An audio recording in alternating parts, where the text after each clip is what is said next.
We must show respect to everyone. I am truly sorry. Before we begin, I'd like to ask you for a small favor. I'm really hoping to break through the magical barrier of 1,000 subscribers. That number holds a special significance for me. Hit that subscribe button.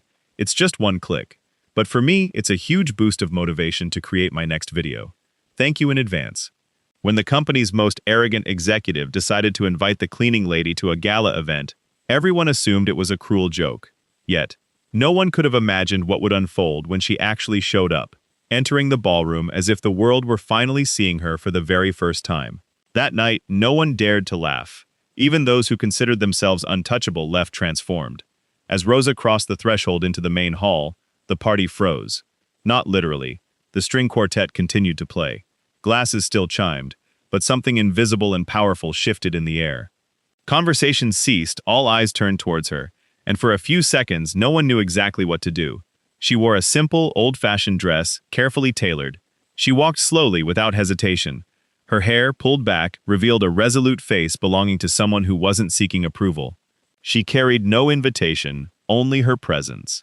And that, in a room filled with expensive suits and imported heels, was enough to make everyone notice. The head of human resources dropped her glass. A waiter froze mid-stride. A group of executives exchanged confused glances, as if expecting someone to explain. Who let her in? Someone whispered, their voice catching. No one answered, and no one dared to stop her. In the front row, Tomás Arriaga, the company's founder and the event's host, a man accustomed to controlling everything, took a moment to recognize her. But when his eyes finally landed on Rosa's face, a flush crept up his neck like a confession. He blinked slowly, lowered his glass, and said nothing. The entire room fell silent, not out of politeness, but because suddenly something felt off, and everyone knew it. That woman shouldn't be there, but she was, and she didn't seem inclined to leave. On Tuesday morning, Tomás Arriaga arrived earlier than usual. He was in good spirits. The international contract he'd been trying to close for months had finally materialized. As he passed through the lobby, he unfurled his signature smile, one that seemed more like a performance than a genuine display of warmth, and made sure to greet the employees with an unusual level of enthusiasm. In the private elevator, he was accompanied only by Rosa. She pushed the cleaning cart with her usual discretion, head down, taking short steps. She wore the old uniform, with a small, visible seam at the collar. Something few would notice, but Tomás, with his habit of observing details, did. Perhaps it was that, or perhaps it was boredom, but at that moment he decided to joke. "Are you going to the event on Friday, Rosa?" She turned her head slowly, confused. "Sorry, the company dinner," he said with feigned casualness. "They say this year they're opening it up to everyone." He paused briefly. Then he added, "Start looking for a dress." She took a moment to react. "I thought it was only for invited guests, sir." "And you don't think you are?" The elevator door opened. He stepped out without looking back, still smiling. The kind of smile that expects laughter in return. But Rosa remained standing for a second longer, as if trying to comprehend if she'd heard correctly. It wasn't a threat, nor a compliment. It was an invitation, but delivered in the way one says something they don't expect to happen. That night, Rosa arrived home in silence. She sat at the table, turned on the lamp, and her gaze fell upon a small box she'd kept for years. Inside, among old papers, forgotten photos, and nearly erased memories, was something she still wasn't sure she had the courage to wear again. But for the first time in a long time, she considered the possibility, not because she believed she'd be welcomed, but because deep down, there was something in the way he'd said it that deserved a response. Not with words, but with presence. Rosa was 45 years old, but she carried the weight of at least 2 lives on her shoulders. She was punctual, discreet, and extremely efficient. She knew the names of all the departments, she knew the shortcuts to clean the administrative floors faster, and she had learned to identify which executive had used a particular room just by the scent of their perfume or the type of trash they left behind. She was invisible, yet attentive to everything. She arrived every day at 7 a.m. Before the workday ended, she would survey the common areas. She would greet people politely, without initiating conversation. Then, when the floors emptied, she gained agility. She knew the exact operating time of the central air conditioning, the hour when the elevators became slow, and which floor left lights on by mistake. She had no one waiting for her at home. Her daughter Vanessa lived in another city with her paternal grandparents. Rosa saw her twice a month, at most. They spoke on the phone, but the calls were brief. There was still affection, but there was also distance. The kind of distance that can't be explained by a single reason. Many times, Rosa spent entire nights without hearing her own voice. When she didn't speak to anyone at work or to her daughter at the end of her shift, she'd find herself in absolute silence, save for the sound of her own footsteps. And yet, she remained standing, dignified. She was never late, never complained, never looked up more than necessary. But there was something about Rosa that few noticed, a kind of firmness, a silent structure that didn't come from physical strength, but from what is built when life has already tried to bring someone down more than once, and failed. She was the type of woman people only noticed when someone crossed a line, and that week, Tomás had crossed it.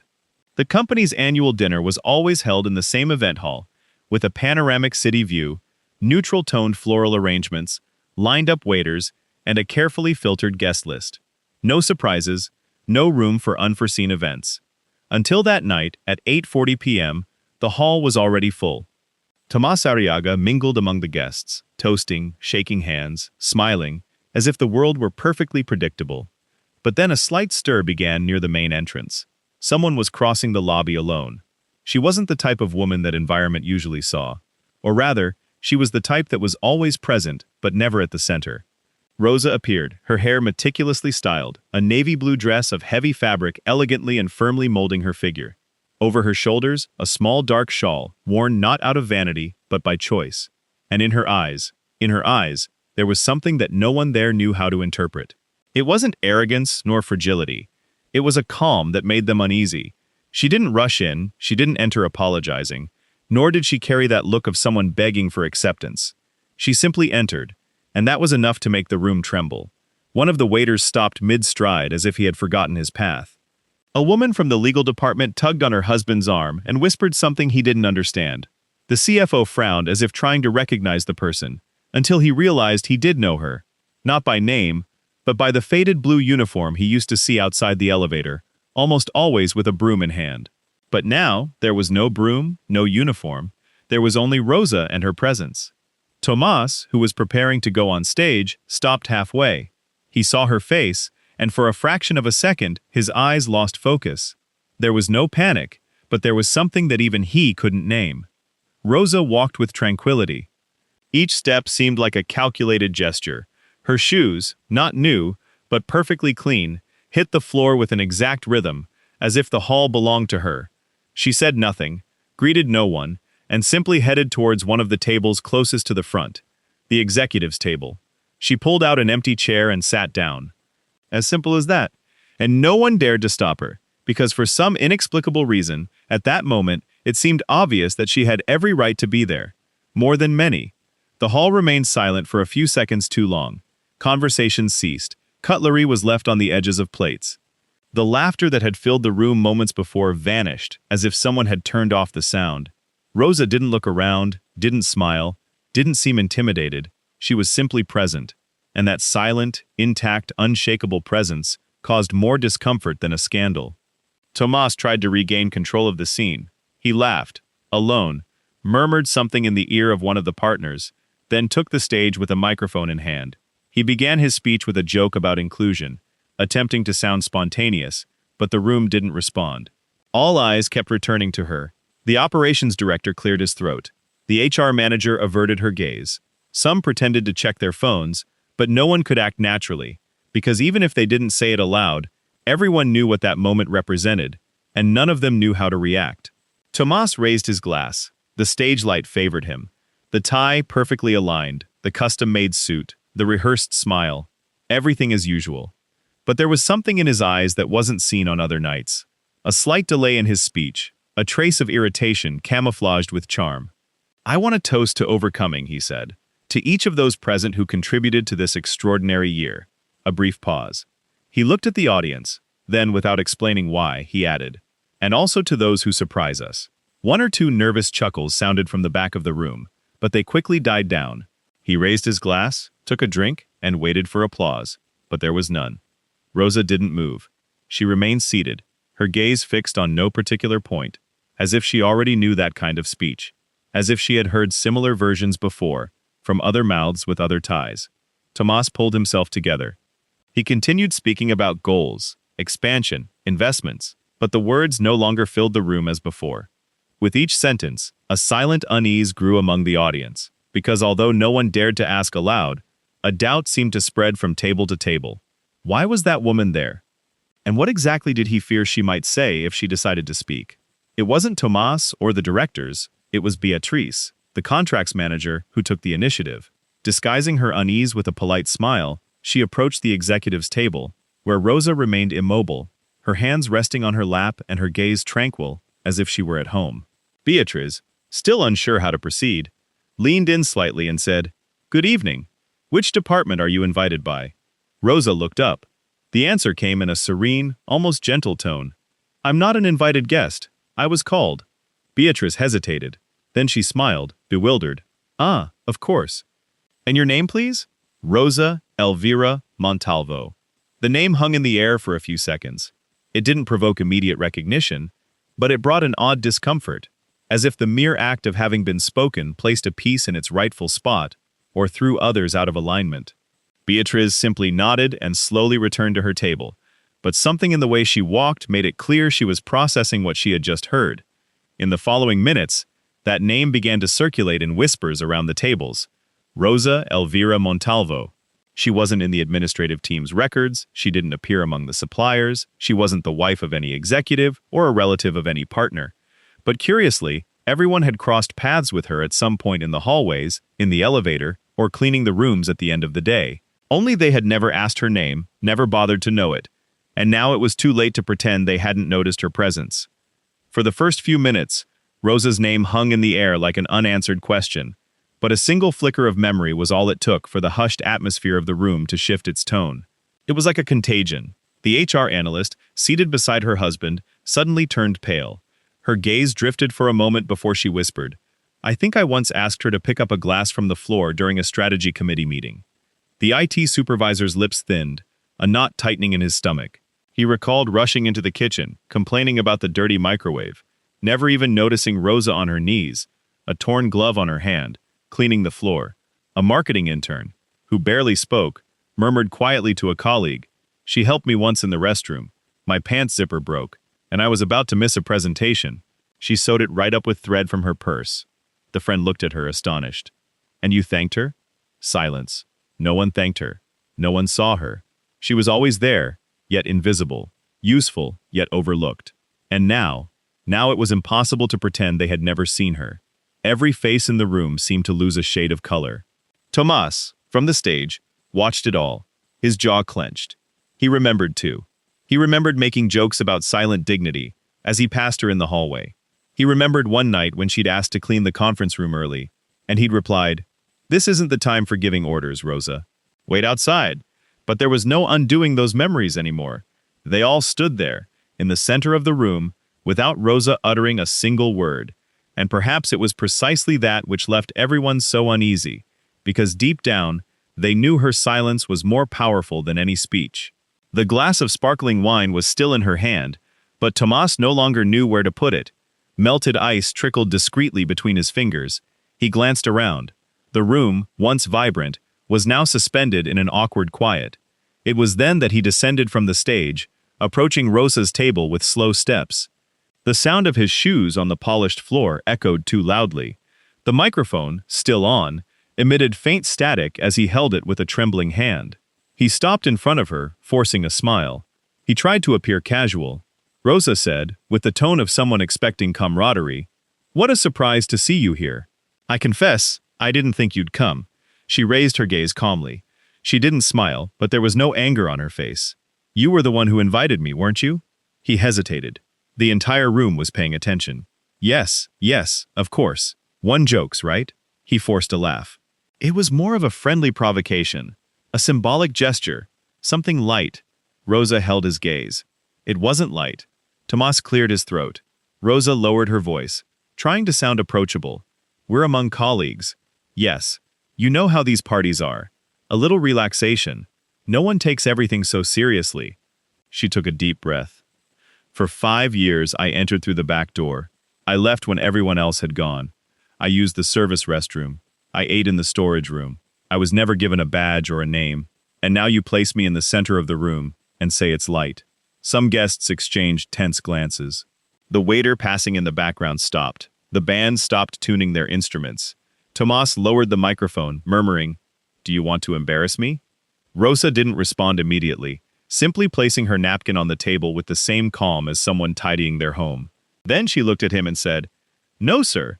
I came because I accepted the invitation. I didn't bring the embarrassment." And she sat back down. At that moment, no one else looked at Tomás. Everyone was looking at her, because for the first time in that company, someone had spoken the truth, and had done so with dignity. No one moved. The room lights remained on, the champagne still cold in the glasses, the background music on pause, but everything was frozen, as if a weight had fallen upon the atmosphere, and everyone knew that any word spoken at that moment would be empty. Some lowered their gaze. Others pretended to search their bags or check their phones. But no one resumed the conversation. It was as if Rosa had become a mirror, and no one had the courage to face their own reflection. Tomás still stood there, the microphone off, the glass now in his sweaty hand, his suit impeccable but useless. That night, the most discreet figure in the company had, without the slightest effort, become the most visible person in the room, and everyone knew that nothing that happened afterward would erase what had already been seen. Rosa said nothing more. She remained there for a few minutes, while silence filled every corner of the room. At no point did she look around, nor did she smile, nor did she lift her chin in a gesture of revenge. She simply remained present, whole, firm. When the clock struck 9:30, she stood up. It wasn't late, but her presence had already lasted long enough. Calmly, she picked up her purse, simple, worn at the handles, adjusted the scarf around her neck, and walked towards the main door, the very one she had never entered. No one accompanied her. No one dared to interrupt. Some averted their gaze. Others followed her with teary eyes, lacking the courage to say a word. She left the room as she had entered, in silence. But this time, no one doubted who she was and what she represented. The door was just a few steps from Rosa when a voice broke the silence. "Rosa, wait." It was Tomás. He no longer had the microphone or the same posture as before. His suit seemed too large for the man who now approached more slowly, like someone finally comprehending the magnitude of his own silence over the years. She stopped, but didn't turn around. He took a deep breath, feeling the weight of being exposed before his own employees. The man who always led meetings, who issued orders via curt emails, now didn't know how to form a sentence that didn't sound fragile. He began, and then stopped. "Today, I invited you as a joke." The sentence hung in the air. No one expected him to say it aloud, but he continued. "I thought it would be funny, that I could use your presence as an end-of-year gag, make others laugh, place you there, and carry on with the night as if nothing happened." Rosa still hadn't turned her face, but she remained there, firm, as if she already knew what she was going to hear, and was merely giving him the opportunity to say it. "But now I see," he said, his voice lower, "that it wasn't you who stepped out of line. It was me who never saw who you were, and that embarrasses me more than anything else I've done in here." He paused. "Forgive me, not just for the invitation, but for all the years you were here, and I acted as if you weren't." Then she turned, looked him in the eyes, and for a moment, everything seemed to stop again. "I don't know if you deserve forgiveness," she replied, "but perhaps you deserve to start understanding what humility is." He lowered his head, not as someone surrendering, but as someone hearing for the first time. The gesture was not applauded. There was no music or motivational speeches. But in that instant, everyone knew that something had changed, and that regardless of rank or glass-walled offices, respect should never be negotiated. That night, after the event, Tomás didn't go to the private party the directors had organized, in another room.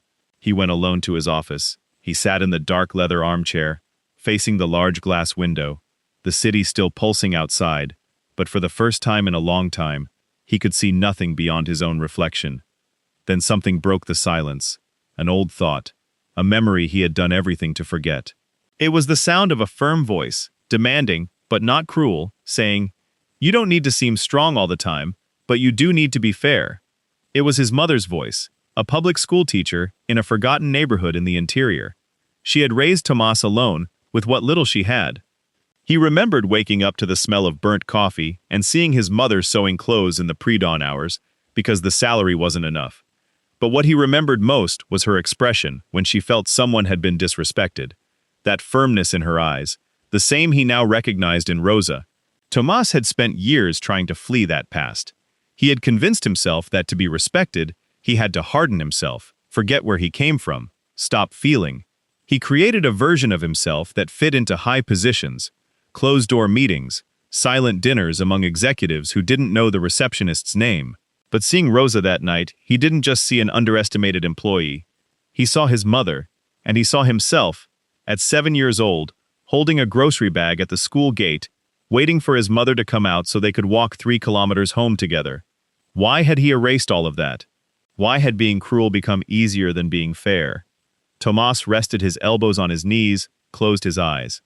For the first time in years, he didn't think about profits or meetings. He thought about what he had become, and who he could still be if he had the courage. 2 weeks had passed since the event. The company had returned to its routine, reports, phone calls, hurried coffees in the cafeteria, but something was subtly different.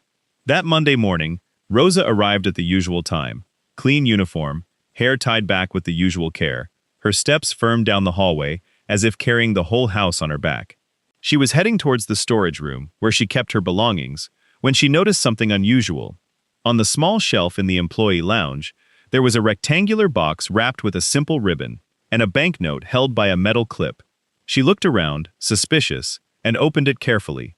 Inside, she found a new pair of orthopedic shoes. Discreet, elegant, the kind she would never have dared to buy with her salary. But it was the banknote that made her pause for a moment. For the one who walks firmly even when no one is watching, thank you for not bending. The signature was abbreviated, as if the author was still learning to truly show themselves. Teja Rosa. She read it silently. Then she folded the banknote and put it in the pocket of her smock. She didn't comment to anyone, but as she stepped into the hallway, there was something different in her gaze. It wasn't immediate forgiveness, nor a restored trust all at once. But it was a sign, a seed planted. And perhaps for the first time in a long time, she was beginning to believe that someone there was truly trying to learn. Rosa continued to do her job. Every day at 7 a.m. she entered through the same door, with the same simple bag over her shoulder, and her hair tied back firmly. She cleaned the floors in silence, collected the trash, arranged the misaligned chairs in the meeting rooms. She never asked for a promotion or a raise. Perhaps because deep down, what she wanted wouldn't fit on a payslip. But there were changes. Now, when she entered the second-floor meeting room, the managers no longer pretended she was invisible. Many greeted her with a slight nod. Some even dared to say, "Good morning, Doña Rosa," sometimes with a slightly timid smile, like someone still learning to speak with respect. On one of those mornings, while collecting the forgotten cups from the previous night, Tomás entered. He was no longer wearing a tie. He wore his shirt with the sleeves rolled up, like someone no longer afraid to appear human. He looked at Rosa and said, "There's new coffee on the 7th floor today. It was Julia from HR's idea. They said it's strong, just how you like it." Rosa raised an eyebrow, surprised. "And since when does anyone here remember what I like?" Tomás smiled a little awkwardly. "Ever since someone taught me to pay attention," she didn't reply, just turned and continued cleaning the table. But as she left the room, she commented softly, her voice clear but laced with sweetness, just as it should be.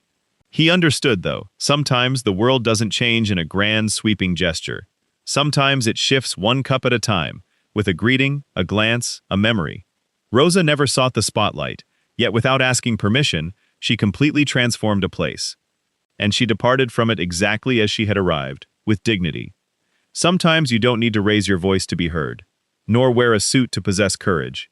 There are people who carry so much on their shoulders that when they are finally seen, they need say nothing. They simply exist. And that is enough to make others ponder. Rosa never craved the spotlight, but she left an imprint where no one expected. Have you ever known someone like her? If this story touched you in any way, if it reminded you of someone who walks in silence, yet with unwavering resolve, leave us a comment. We genuinely want to read your thoughts. Oh, and if you haven't subscribed yet, now is the time. It helps us bring stories like this to many more people. Until next time, and may we never lack the sensitivity to see what is truly essential.